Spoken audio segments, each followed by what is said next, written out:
Welcome to Millennium Counseling Center's podcast, where each week we go in depth into all things mental health, addiction recovery, and being our healthiest and happiest self. Enjoy.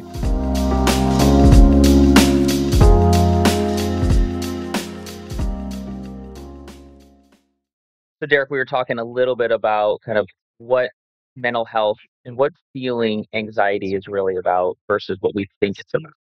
And you and I probably each have our own stories around kind of what we've felt in our lives and how anxiety has kind of jumped right in front and how that's felt. But I think one of the things that we're seeing with clients is the interpretation of what anxiety is versus what it actually feels like in the moment.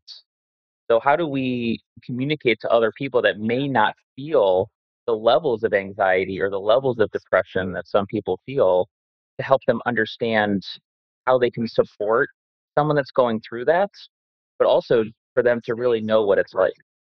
Yeah, I think it's difficult. I think we naturally, as human beings, when someone we care about is telling us something that they feel or something that they're going through, I think that we kind of naturally try to understand that and think of things in our own life to kind of compare that with or feelings that we've had. And I think that a couple of them, as we've talked about with like anxiety and depression, I think that the idea is that when you feel anxious, that's anxiety.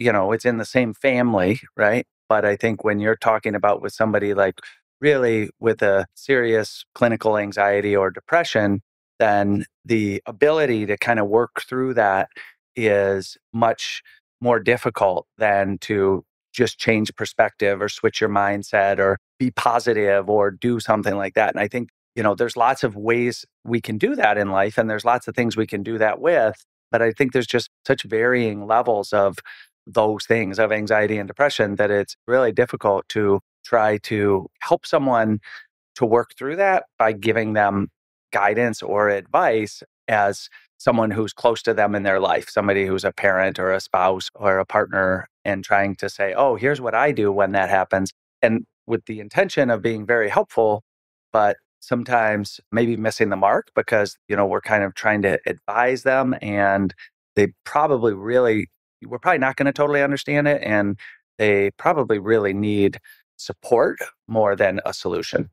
Yeah, I've talked with a couple different people recently where they've said, I really want to help a struggling family member.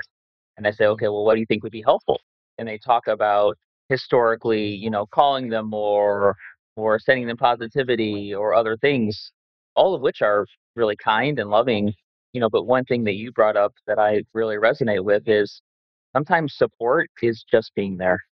And in kind of a funny way, at least for me, is about a year ago, I was reading a kid's book to one of my kids for bed, and it was called The Rabbit Listens.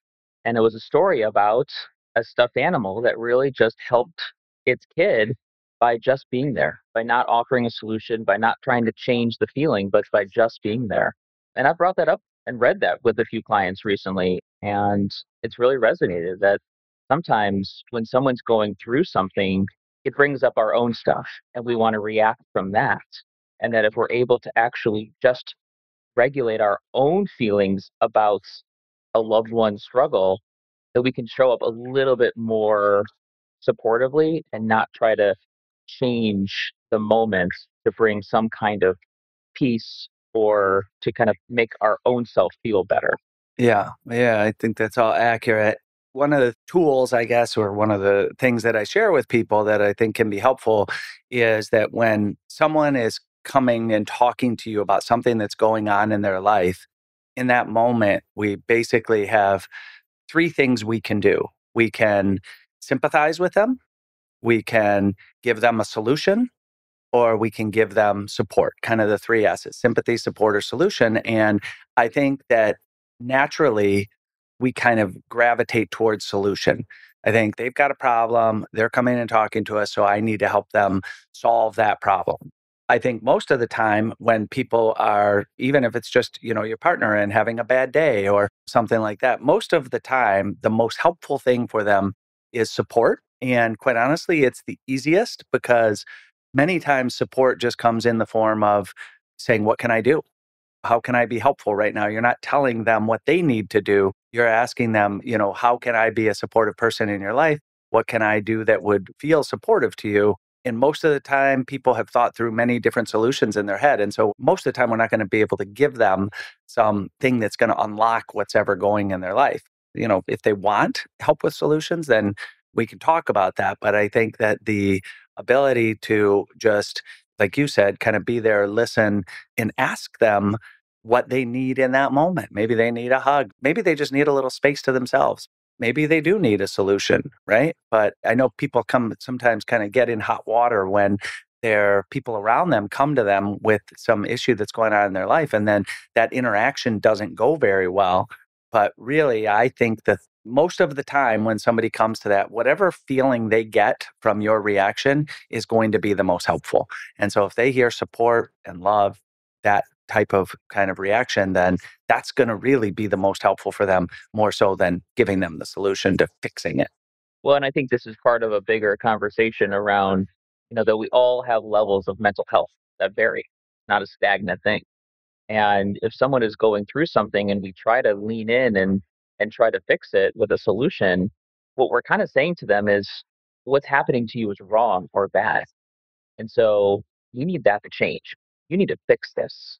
And I think that fits into this larger struggle that I think we're trying to kind of face is what do we do when someone is in a challenge with mental health and we have to kind of rethink what we need to do in order to kind of help them through that.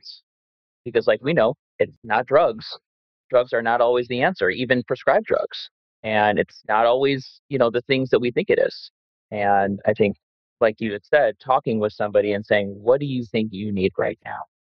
Gives them the agency to kind of be in charge of their own process instead of someone coming in and trying to change it.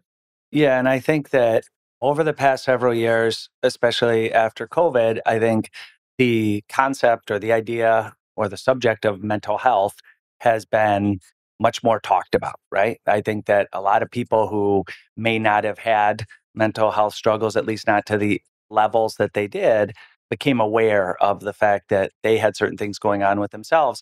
And I think the openness, one of the really great things that came out of COVID is I think it really did shed a lot of light on mental health and substance abuse and those things, and became a bigger topic of conversation, which ultimately leads people to feel more comfortable about looking at themselves, which is a good thing, right? That people can do that and then seeing kind of what level of support they need or if they need help with that. But at the same time, what it does is it just really does have us focusing a lot on that. And so when we're trying to understand other people in our lives who have been through things, then because we've thought about it more in relation to ourselves, then we're more likely to relate it back to us or how we feel. And, sometimes people like someone to commiserate with, but for the most part, they are looking at some level for focus on them at the moment. And we have to be careful not to turn it around and bring it back to our experience or our understanding of that because it may be different and it most likely is a little bit different. So it's hard to understand really how someone else is actually feeling, and particularly around things that can be much more serious like anxiety and depression, those types of things.